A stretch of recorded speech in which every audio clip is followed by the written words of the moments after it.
हाथ जोड़ के प्रणाम करतनी। हम पिंकी सिंह।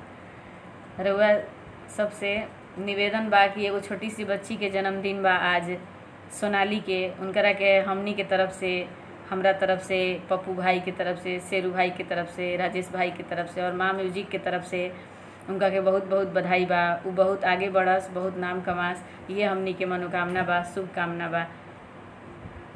नमस्कार, प्रणाम। हम भोजपुरी गायक पंकज तिवारी और आज हम रउआ सबसे इहे बतावे जा रहल बानी कि सिंगर कन्हैया चंचल के भतीजी यानी सोनाली के आज बर्थडे बाटे, जन्मदिन बा।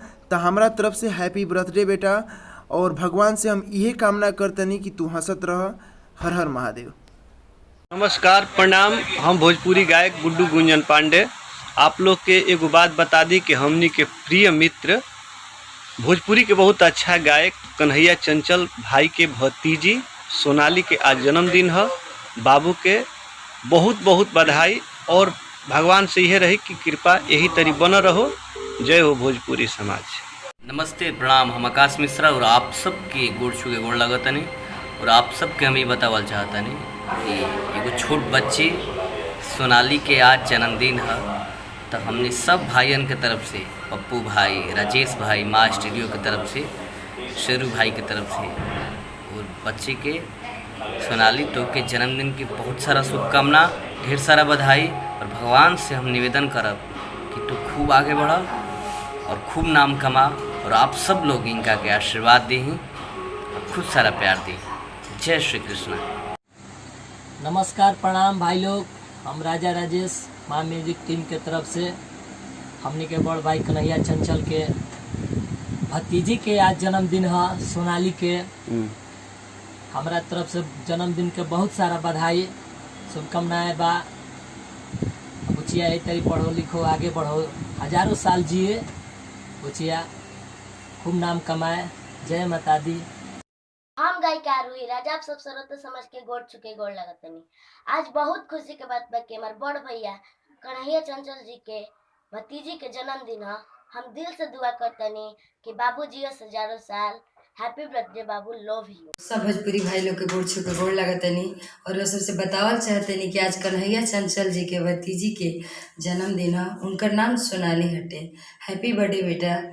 और हमने के सब भोजपुरी भाई, सब आदमी मिल के हमने के उनका खातिर दुआ विनती करी जा और अपन आशीर्वाद दी जा कि वहाँ के आगे चल के बहुत अच्छा अपन बाप माई के नाम रोशन करस। हैप्पी बर्थडे बेटा सोनाली। नमस्कार, प्रणाम। हम भोजपुरी का एक दीवाना दिलीप। आज हमारा बताए में ये बड़ा खुशी होता कि भोजपुरी के बहुत अच्छा गायक हमारे बड़े भैया कन्हैया चंचल जी, आज उनका भतीजी के जन्मदिन बा। हार्दिक शुभकामनाएं, हैप्पी बर्थडे। और माता रानी से यही निहोरा बा कि अपनी ज़िंदगी में बुच्ची बहुत तरक्की करस और आगे बढ़स। जय माता दी। नमस्कार, प्रणाम, हर हर महादेव। हम गीतकार रंजन सम्राट पूरा भोजपुरिया भाई के पैर छू के प्रणाम करतनी, आशीर्वाद के कामना बा। आज बतावे में बहुत ही खुशी होता है कि बहुत ही बढ़िया गायक कन्हैया चंचल के भतीजी का आज बर्थडे है। तो जन्मदिन के ढेर सारी शुभकामनाएं बुची, और आप सबसे भी विनती बा कि आप सब बुचिया के ढेर सारा प्यार दीजिए। हर हर महादेव। जय माता दी। नमस्कार, प्रणाम। हम गायक सुनील यादव।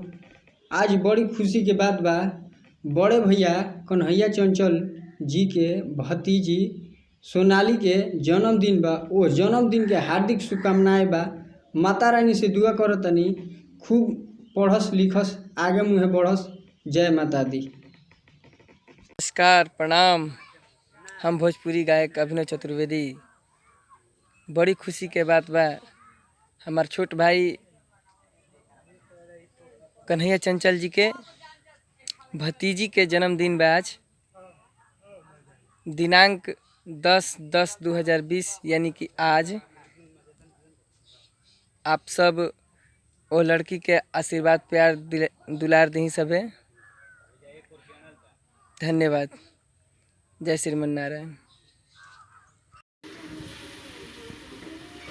नमस्कार, प्रणाम बा। हम गायक विनय विशाल। आज हमारा बड़ भैया कन्हैया चंचल के भतीजी सोनाली के जन्मदिन बाटे। आप सब सोनाली के आशीर्वाद दी। Happy birthday to you Sonali, तुम हमेशा खुश रहो, हमारी यही दुआ है ईश्वर से। Happy birthday to you Sonali, happy birthday to you. जय भोजपुरी समाज। नमस्कार प्रणाम आप सबके घर के छोट भाई बेटा भतीजा। हम भोजपुरी गायक कंकु उपाध्याय बार बार प्रणाम करतनी, गोड़ लागतनी। आज बहुत खुशी के बात बा कि भोजपुरी के बहुत ही चर्चित गायक कन्हैया चंचल जी की भतीजी सोनाली बाबू के आज जन्मदिन है। तो जन्मदिन के ढेर सारी शुभकामनाएं। आप जियो हजारों साल और माता रानी का आशीर्वाद बना रहे आप पर बाबू। Happy birthday to you. नमस्कार प्रणाम, हर हर महादेव। हम भोजपुरी गायक प्रियांशु दुबे। सबके आज बताओ थी बहुत खुशी होता है कि हमारे छोट भाई कन्हैया चंचल आज उनका भतीजी के जन्मदिन है। तो सोनाली बेटा के जन्मदिन की ढेर सारा शुभकामनाएं। माता रानी की कृपा बेटा पे ऐसे ही बनल रहे, खूब पढ़ा लिखा, खूब आगे बढ़ा। जय माता दी। पूरा भोजपुरी श्रोता समाज के हम भोजपुरी गायक राहुल सम्राट बार बार प्रणाम करतनी और आप सबसे आज बता देतानी कि हमने के भोजपुरी के बहुत ही अच्छा गायक कन्हैया चंचल के भतीजी सोनाली बेटी के आज जन्मदिन बा। हमारा तरफ से जन्मदिन के ढेर सारी शुभकामनाएं और आप सब भी अपन आशीर्वाद दीजिए बेटी के। जय हो, जय भोजपुरी समाज। नमस्ते प्रणाम, हम भोजपुरी गायक कन्हैया चंचल और बतावे में बहुत खुशी होता कि आज हमारा भतीजी के सोनाली के जन्मदिन बा। जन्मदिन के ढेर सारी शुभकामनाएं और आप जियो हजार साल बेटी और मुस्कुराते रहो। हर हर महादेव। जय माता दी। नमस्कार प्रणाम, हम गीतकार रंजन अलबेला।